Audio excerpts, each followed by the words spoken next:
The first debate in Christianity is recorded in Acts chapter 15, verse 5, where people, followers of Jesus, were telling Gentiles that if you want to believe in Jesus, if you want to join the group, you need to be Torah observant. You need to keep the law. You need to be circumcised. Paul would have nothing of it. He says, what, are you crazy? Why are you making it so difficult for them?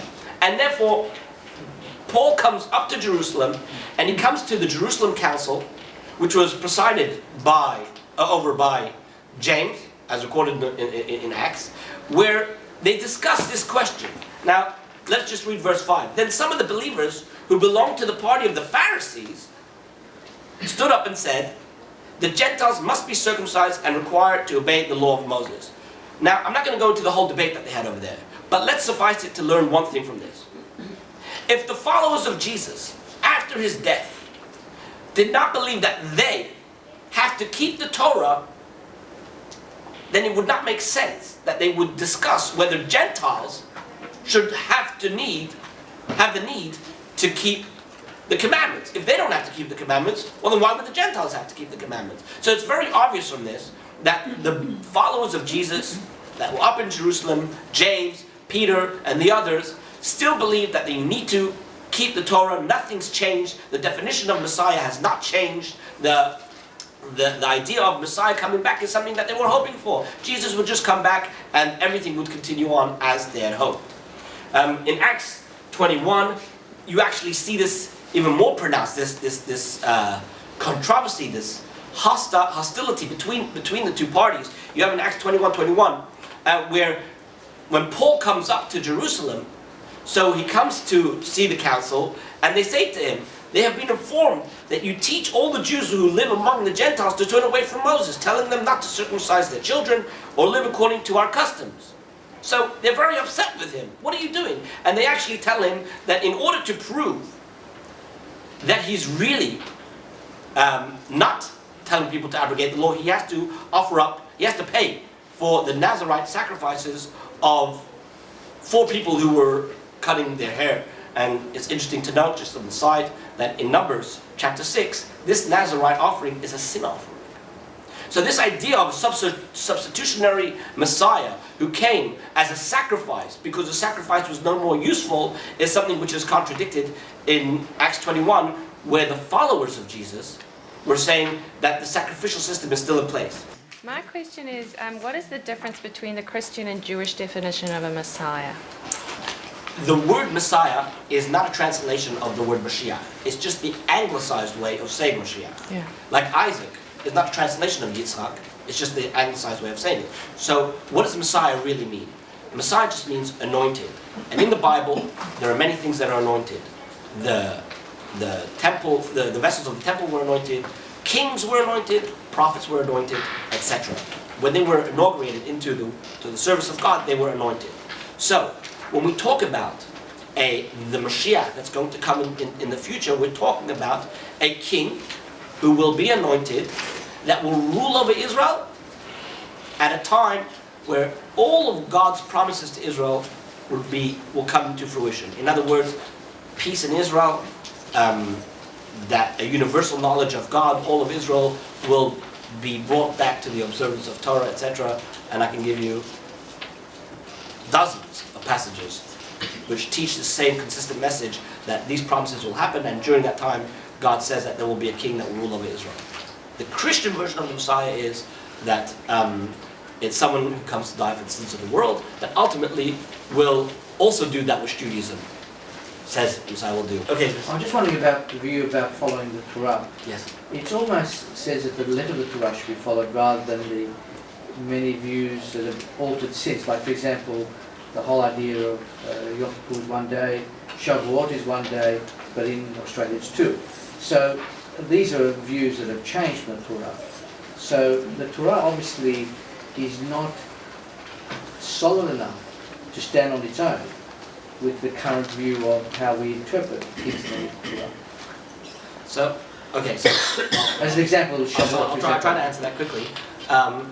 Basically, there are 2 parts to the Torah. There's the letter of the law and then there's the spirit of the law. And the Jewish people were called by God with a mission to preserve not just the letter of the law, but the spirit of the law too. So let's take, for example, the observance of the Shabbat, right? So the observance of the Shabbat, you could not mention God once, you could not go to synagogue once, you do not have to do anything, and you're still keeping Shabbat, but there's no spirit of Shabbat. And therefore, there may be enactments that are made by the rabbis in order to be able to preserve that spirit. In other words, there's this idea that you can have the letter of the law to the T, but you missed the point. You've missed the point because you've lost the spirit. And therefore, all these things that you see, these quote-unquote additions, are not additions to the Torah as a whole. They're just there to ensure, as safeguards, that we don't lose the spirit of the law. And therefore, these enactments will not be called biblical enactments, they'll be called rabbinic enactments, because they're there as safeguards to be able to ensure the spirit of the law. With regard to your comment about the cognitive dissonance, yes, and how they had to basically reinvent the role of Messiah, and then they had to say that he wasn't entirely human, he was God. Would this be partly that they were in the Roman Empire and the Romans already had this concept of a God who came down, mated with a human female, and the offspring was a demigod? This was probably an idea that would have appealed. 100%. Sort of the half-god. 100%. I mean, as I mentioned, when I mentioned this idea of the cognitive dissonance and the steps that led to the deification of Jesus, I mentioned it was one of the ways. What you mentioned just now is also very important in this development, where if Paul was trying to go out and get, and the Pauline church was trying to get more people to adopt their religion, they'd have a very hard time selling a regular guy who was crucified. They had to, as you said, compete with the other religions and make him into this God that was born of a virgin to appeal to the people around them. Yes? Why born of a virgin? I don't understand. Because through being born of a virgin, you avoid the problem of original sin. You don't have the tainting of the original sin because you didn't have to have this sexual engagement, and therefore the idea of the original sin would not have been passed down. Why do you think that Christianity was so successful in multiplying in numbers to the detriment of Judaism? Two things. Two answers to that. The first answer to that is that for the first 150 years, the Christians were actually a persecuted group. They were not that successful. At the same time, during that period of time, you had righteous Gentiles who were admirers of Judaism, admirers from afar. In other words, they saw something in Judaism which was different than everything else. This idea of a monotheistic God, a monotheistic belief, and the teachings of morality, etc., was really appealing, and therefore they viewed Judaism and they toyed with the idea of joining it. But then, when they were shown this idea of they have to adopt all these 630 commandments and they have to be circumcised, that was a turnoff. Paul's version was so much better, so much more appealing. You can join Judaism without having to keep the commandments, without having to be circumcised. Now, what happened is, in the year 325, with Constantine, where Constantine had a conversion to Christianity, it basically got an unfair start, where it became state religion, and people didn't really have a choice. Christianity spread by the sword. Christianity was, either you kiss the cross or the sword kisses you. And therefore, in no time, Europe was, because for people back then, it made no difference. What was the average Christian back then? They knew nothing about the Bible. They knew nothing about religion. They just, whatever they were preached to, that's what they were told. It was only about 300-400 years ago that this idea of textual criticism came in, where people were actually able to go back and read the Bible themselves in their own language. But this, for the most part, wasn't the case, and people just converted en masse. Yes? Can you just excuse my ignorance, because I'm not actually Jewish, but that's going on from your question of why would the Christians multiply. surely the promise of an afterlife, and this is where I'm not sure with Judaism, do you have this promise of an afterlife, like the Christian has this promise if you do the right things, believe in God, Jesus, the Trinity, you're definitely going to have to do So believe me? I'm going to answer your question and I'm going to continue on from it.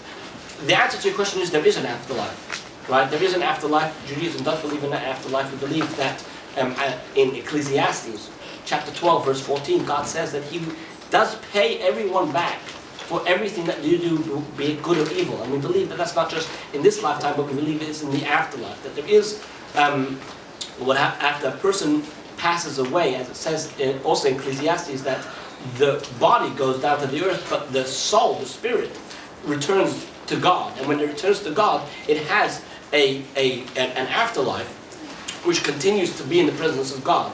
And then there is the idea of heaven, and I guess for lack of a better word, hell. Is there an idea of yes, hell? there is. Now, Rabbi Shlomo Carlebach once noted, he asked, why is it that Coca-Cola is all over the world? Everybody drinks Coca-Cola, and Judaism isn't. And he says, because we have bad ambassadors. We have, Coca-Cola has great signs, they have great ambassadors, PR managers, and therefore Coke's all over the world, whereas Judaism is the best kept secret. No one's going around being good ambassadors for Judaism. If we were better ambassadors, if we weren't ashamed of our own beliefs, if we were knowledgeable of our beliefs and proud of our beliefs, there'd be a lot more people. I'd take it even a step further and say Yes. we actually put people already want to convert. Well, that's We actually find ourselves in it.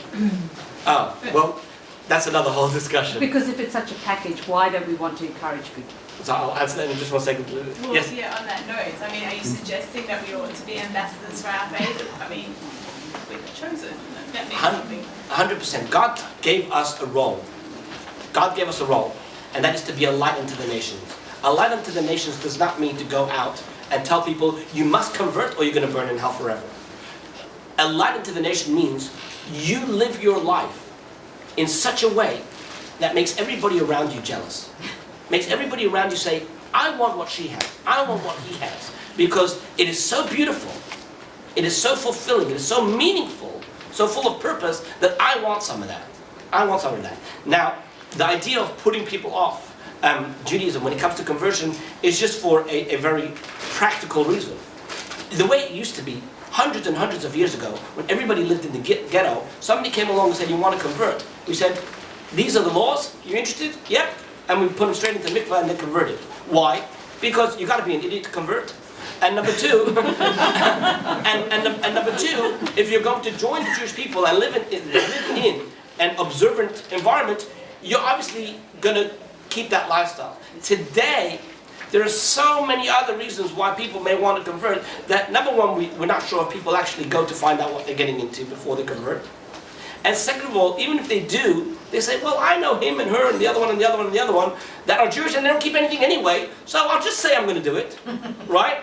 And then I'll be like them. But obviously that's conversion on false pretenses, and when you talk about conversion, we're talking about ultimate truth. And if you talk about ultimate truth, this cannot be, just slip it under the rug and just do a quick conversion, and who cares, she'll be another number. We're not looking for numbers. We're looking for people to join in our mission to preserve Torah and mitzvahs.